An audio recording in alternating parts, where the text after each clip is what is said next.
Well, hello everybody, welcome back to the channel. Okay, so tonight I'm going to review a movie called The Way Back. This is a movie from 2011, not to be confused with the recent film with Ben Affleck by the same name.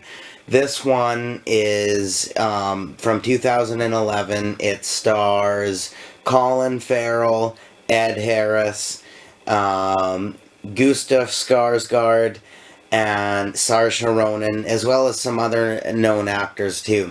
And this is supposedly a true story. I don't know much about the actual true story, so I don't know how real it is and how much it's actually based on a real story and real people and how much is made up or whatever, but it's based on real history anyway. And basically, this is during World War II, and these group of people from various different places in the world are at sort of like a concentration camp, as you will, in Siberia. And like a group of like 8 of them end up escaping, and they end up going on a huge journey, a huge walk by foot, believe it or not, from Siberia all the way to India. And like I said, this is supposedly a true story. I don't know how much of it is actually true, how much of it isn't, or how historically accurate this film is.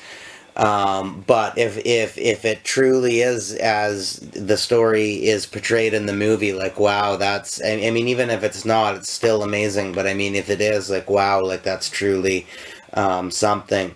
And it's quite a very good movie. It's really heavy, it's really raw, it's really gritty, it's hard to watch at times, especially near the beginning.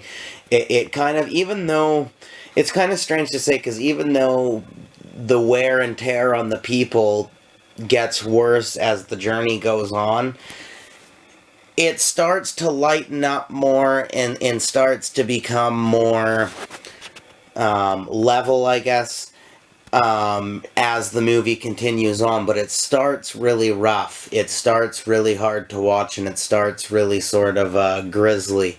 And, you know, it's definitely realistic that way. Like, it's not fucking around when it comes to, you know, awful things being done to people and violence and, you know, hardships that people have gone through. It really, it really presents that in a realistic fashion.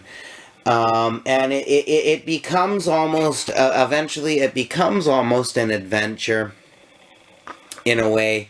It's one of those movies, you know, when you think of adventure, you think of fun, you think of lighthearted, and you think of action and stuff like that. But sometimes, you know, an adventure movie can have heavy subject matter and be very mature and have and be not a bright, sunny movie. It can be a gloomy movie and still be adventure because, I mean, this is definitely an adventure. It's getting from A to B in a very, very long and hectic and terrifying fashion. So it's definitely an adventure in a way. All kinds of interesting things happen. The one thing that like, there's not a whole lot that I necessarily don't like about the movie that I, like, there's not a whole lot I can think of to, like, nitpick that much about the movie. The pacing of it, like, the length wasn't bad. It was, like, pretty much 2 hours on the dot. The length wasn't bad. This one actually, I could have, believe it or not, served well a little bit longer, because they dwelled on the concentration camp and stuff at the beginning for a good, like, quite a while, like a good, like, half hour. So there's a large chunk of the movie, maybe even more than half an hour, like 45 minutes. So a good chunk of the movie that could have detailed the journey was dwelled on that. So I think this one could have served being actually a little bit longer, like 2.5 hours maybe. But either way, It's a really good movie, really well acted, really well directed by Peter Weir. And yeah, just an all around good movie. And like I said, gritty and raw and hard to watch at times and realistic. So it's a good movie in that sort of way. But the pacing of it, just how some scenes are cut together, how some sequences, I should say, are cut together and different things like that, just doesn't deliver the best impact that it could have under better editing and better pacing, for sure.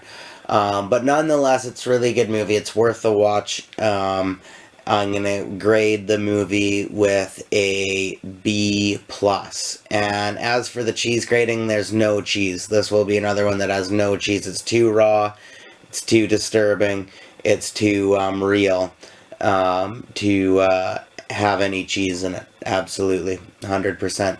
So yeah, that is my review for The Way Back, everybody. Thank you very much for watching. Hope you enjoyed. Please come back for more.